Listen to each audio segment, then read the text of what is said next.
launch the game again. Often the error is caused by a session or token issue that a full restart clears. Nonstr 2, check Battlefield EA server status. Visit EA's server status page. EA Help, Battlefield server status. EA Help, if servers are down or under maintenance, wait until they're back up. If servers are healthy, continue. Hasher 3, clear EA app launcher cache. Exit EA app fully. Navigate to, you can see the code in our conversation history. And delete contents except shared folder. Also clear, you can see the code in our conversation history. Reboot PC and relaunch EA app. 4. Verify repair game files. In EA app, Steam, Epic, use the Repair Verify Integrity option to ensure no corrupted or missing files.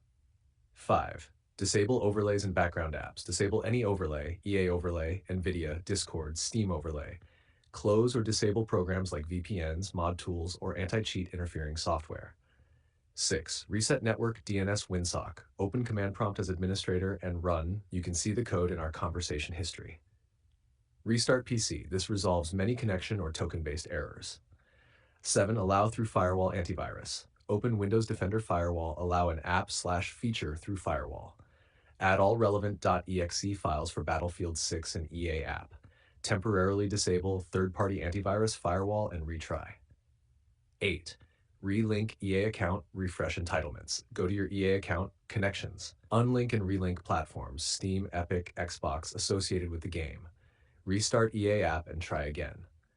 #9. Update GPU drivers in Windows. Update your GPU drivers. Clean install.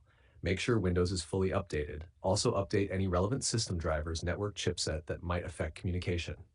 10. Run as administrator. Disable full screen optimizations. Right-click Battlefield 6.exe properties. Compatibility. Enable run as administrator and disable full screen optimizations. Also do same for EA apps launcher. 11. Reinstall EA anti-cheat game. Uninstall repair